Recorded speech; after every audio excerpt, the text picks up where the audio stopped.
Халыққа қызмет көрсету орталығының номері 1 бөлімінде 700-ге тарта қызмет түрлері көрсетіледі. Алдағы уақыттары тағы 81 жаңа қызмет түрлері қосылады. Орталықта күнде 3000-ға тарта адамға қызмет көрсетіледі екен. Осы орталықтың жұмысымен танысу мақсатында келген қала әкімінің орынбасары Владислав Цай орталықтың қызметкерлерімен кезекте отырған тұрғындардың өздерімен сөйлесіп пікірлерін білді. Восстановление свидетельства о рождении. А вы утеряли его, да? Нет, оно у меня просто непригодность. Теміртау қаласында 2 халыққа қызмет көрсету орталығы бар, оның бірі ескі қалаға баратын жолда орналасқан. Қала тұрғындарының 90% орталықта орналасқан номері 1 халыққа қызмет көрсету орталығына келеді екен. Орталықтың басшысы Светлана Ақтөрееваның айтуынша, көрсетілетін әрбір қызмет түрінің мерзімі бар. Сол талаптар қатаң сақталады.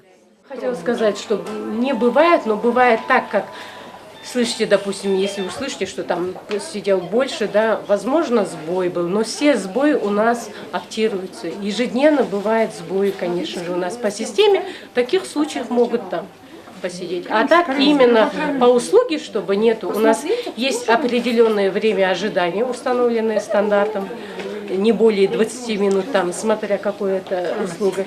И есть время оформления каждой услуги. То есть превышения по этим нет. Владислав Цай орталыққа келушілермен жеке сөйлесіп пікірлерін білді. Тұрғындардың барлығы орталықтың жұмысынан көңілдері толатындықтарын айтты. Мұны қала әкімінің орынбасары да өзі аралап көріп шықты. Жалпы тұрғындар сапалы қызмет көрсету үшін мұнда барлық жағдай бар.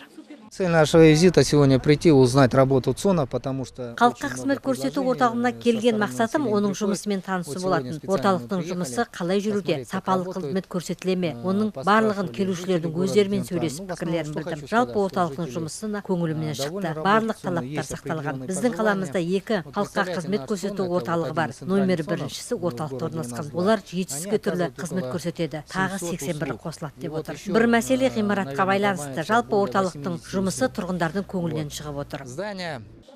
Айта кету қажет, халыққа қызмет көрсету орталығының номері 1 бөлімшесінде сыртқы безендіру де жоғары деңгейде. Мүмкіндік шектеулі жандар үшін пандуста талапқа сай етіліп жасалған. Жыл бойы орталықтың жұмысына байланысты ешқандай арыз-шағымдар түспеген. Осыны атап өткен Владислав Цай мекемелерді осылай аралап, жұмыстармен танысып отыратындықтарын тілге тиек етті.